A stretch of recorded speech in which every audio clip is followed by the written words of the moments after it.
Good morning students. चलिए आज start करते हैं हमारा नया चैप्टर जिसका नाम है इंट्रोडक्शन टू HTML। देखिए ये HTML जो है वो 3 क्लास का सब्जेक्ट है आपके 8 में भी है, 9 में भी है और 10 में भी है ना। तो 9 का सिलेबस जो है वो बहुत अच्छा है। 9 के सिलेबस से ही 8 और 10 दोनों कवर हो जाएगा। तो हम लोग 9 के बुक से ही स्टार्ट करते हैं, है ना। अगर 10 में कुछ एक्स्ट्रा टॉपिक हो गए तो वो मैं आपको क्लास में बता दूंगा। वैसे एक्स्ट्रा तो कुछ होगा नहीं लगभग, लेकिन फिर भी अगर होंगे तो मैं आपको बता दूंगा क्लास में, ठीक है। तो ये हो गया हमारा इंट्रोडक्शन टू HTML। ये हमारा चैप्टर का नाम है। यहाँ पे 2 चैप्टर में दिए हुए हैं, चैप्टर 4 और चैप्टर 5।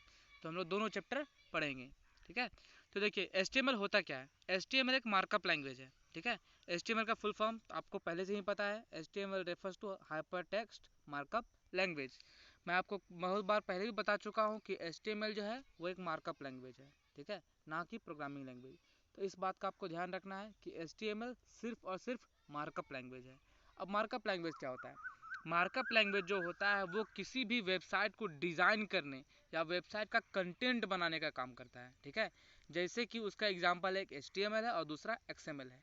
तो XML 10th के सिलेबस में है तो हम 10th में उसे पढ़ेंगे, लेकिन फिलहाल HTML। तो मार्कअप लैंग्वेज आपका क्लियर हुआ। मार्कअप लैंग्वेज सिर्फ और सिर्फ वेबसाइट को डिज़ाइन करने और वेबसाइट का कंटेंट बनाने का काम में आता है। इसका और कोई काम नहीं होता है। ये कोई अर्थमेटिक ऑपरेशन कैलकुलेशन वगैरह नहीं कर सकता, ठीक है। इन सब चीज़ के लिए आपको प्रोग्रामिंग लैंग्वेज का ज़रूरत पड़ता है, ठीक है। तो प्रोग्रामिंग लैंग्वेज जो होता है वो ऑपरेशन परफॉर्म करते हैं, लेकिन जो मार्कअप लैंग्वेज होते हैं वो सिर्फ और सिर्फ वेबसाइट को डिज़ाइन और उसका कंटेंट को स्टोर करवाते हैं, ठीक है। There is a specific kind of text used by web browser that represents the data। देखिए ये एक स्पेशल टाइप का टेक्स्ट होता है, नॉर्मल टेक्स्ट नहीं। ये एक स्पेशल टाइप का टेक्स्ट है जो कि रिप्रेजेंट करता है किस चीज़ को, डेटा को। लेकिन कहाँ पे, ब्राउज़र पे, वेब ब्राउज़र पे, ठीक है। वेब ब्राउज़र का एग्जांपल आपको पता ही होगा, Mozilla Firefox, opera mini, UC browser, Google Chrome, है ना। ये सारे क्या है, हमारे वेब ब्राउज़र हैं। तो जो इन्फॉर्मेशन हमें वेब ब्राउज़र पे दिखाई देता है ना, जो हम इंटरनेट से एक्सेस करते हैं तो किसी ना किसी वेब ब्राउज़र के थ्रू करते हैं, चाहे वो कंप्यूटर में हो या मोबाइल फ़ोन में हो। तो हम जब भी कोई डेटा को एक्सेस करते हैं इंटरनेट से तो वो कहाँ पे आता है, हमारा वेब ब्राउज़र पे, है ना। तो वेब ब्राउज़र पे डेटा कहाँ से आएगा, इंटरनेट से। और इंटरनेट पे जो डेटा होता है वो नॉर्मल इन्फॉर्मेशन नहीं होता है, वो स्पेशल टाइप का टेक्स्ट होता है जो कि किस लैंग्वेज में लिखा होता है, HTML लैंग्वेज में, ठीक है। तो HTML जो है वो आपका वेब ब्राउज़र पे ही सपोर्ट करेगा। यानी कि अगर आप चाहे कि वेब HTML को आप एक्सेस करवाना चाहें अपना कंप्यूटर में, तो इसके लिए आपको क्या चाहिए, एक टेक्स्ट एडिटर चाहिए, ठीक है। जैसे कि आपका हो गया नोटपैड। आप इस पर क्या करोगे, अपना टेक्स्ट को लिखोगे, जो भी कोडिंग होगा उसको लिखोगे, ठीक है। और ये जो रन जो होगा ना वो होगा आपके ब्राउज़र पे, ठीक है। तो इसमें 2 चीज़ का ज़रूरत पड़ेगा आपका, फर्स्ट टेक्स्ट एडिटर और दूसरा वेब ब्राउज़र। दोनों दोनों का दोनों अगर आपके मोबाइल फ़ोन में अवेलेबल होगा या कंप्यूटर में अवेलेबल होगा तो आप वहाँ भी कोडिंग कर सकते हो, ठीक है।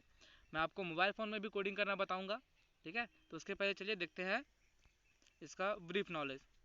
Who invented HTML। अब HTML को इन्वेंट किसने किया था, ये देखिए HTML वाज इन्वेंटेड इन नवंबर 1990, ठीक है। क्या कहाँ पे हुआ था, सॉरी कब हुआ था, 1990 में। एक साइंटिस्ट किया था जिसका नाम क्या था, Tim Braceless Lee, sorry Tim Berners Lee ना, Berners Lee, Tim Berners Lee. The purpose was to make easier for scientist of different university to gain access to each others research documents. अब देखिए आखिर इसको बनाने का मकसद क्या था, क्यों ज़रूरत पड़ा, ठीक है।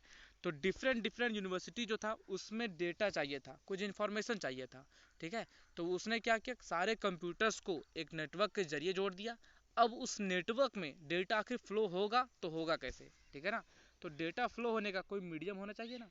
तो उसी मीडियम के लिए फिर बनाया गया किसको, HTML को। और तभी HTML हमारा यूज़ में आया। यानी कि 1990 से पहले डेटा फ्लो इंटरनेट से बिल्कुल नहीं होता था, क्लियर।